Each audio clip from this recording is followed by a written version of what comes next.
ధనం అనేది ఒక వింతైన మాయ. అది ఉన్నప్పుడు మనిషిని ఆకాశంలో విహరింపజేస్తుంది.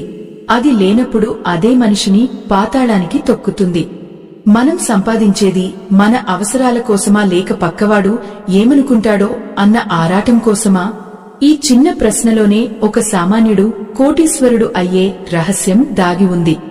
భక్తులారా, ఈ ఆధ్యాత్మిక రహస్యం మీకు పూర్తిగా అర్థం కావాలన్నా, దైవానుగ్రహం దక్కాలన్నా ఈ వీడియోను ఎక్కడా ఆపకుండా చివరి వరకు చూడండి. ఆకాశం నుండి వర్షం కురుస్తున్నట్లు లేదు. మేఘాలు పగిలి నేలమీద పడుతున్నట్లు ఉంది. ఆ కుండపోత వర్షంలో రాఘవ తన పాత సైకిల్ను తొక్కుకుంటూ ఇంటికి వెళ్తున్నాడు. అతని కాళ్లలో సత్తువ లేదు, మనసులో నిలకడలేదు. ప్రతి పెడల్ తొక్కుతున్నప్పుడు అతని మోకాళ్లలో వచ్చే నొప్పి కంటే జేబులో ఉన్న ఖాళీ పర్సు ఇచ్చే వేదన చాలా భయంకరంగా ఉంది. అతని చొక్కా బురదతో నిండిపోయింది. ఆ బురద కేవలం అతని బట్టలకే కాదు, అతని ఆత్మగౌరవానికి కూడా అంటుకున్నట్లుగా అతనికి అనిపించింది. వీధి చివర ఉన్న కిరాణా కొట్టు సాంబయ్య కళ్లలో కళ్లు పెట్టి చూసే ధైర్యం అతనికి లేదు. ఎందుకంటే పోయిన నెల తీసుకున్న పప్పులు, ఉప్పుల బాకీ ఇంకా అలాగే ఉంది. ప్రతి అడుగులోనూ అవమానం, ప్రతి ఆలోచనలోనూ ఒక భయం అతన్ని వెంటాడుతున్నాయి. ఇంటి గడప తొక్కగానే పాత రేకుల పైకప్పు నుండి కారుతున్న నీటి చుక్కలు నేలమీద పడుతూ చేసే శబ్దం అతని గుండె చప్పుడల్లే వినిపించింది.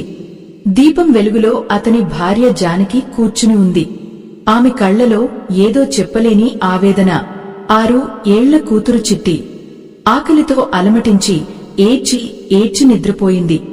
ఆ పసిదాని మొహం చూస్తుంటే రాఘవ గుండె ముక్కలయింది. అప్పుడే జానకి మెల్లగా లేచి, ఏవండి, పాపకి పాలు లేవు, రేపు పొద్దున్నే టీ పొడి కూడా అయిపోయింది, కనీసం ఒక 100 రూపాయలు ఉంటే ఇవ్వండి అని అడిగింది. ఆ 100 రూపాయల అభ్యర్థన రాఘవను ఉరితీసినట్లు అనిపించింది. అతని దగ్గర చిల్లిగవ్వలేదు. కాని వారం క్రితమే అతనికి జీతం వచ్చింది. 30,000 రూపాయల జీతం 10 రోజుల్లోనే ఎలా మాయమైపోయింది?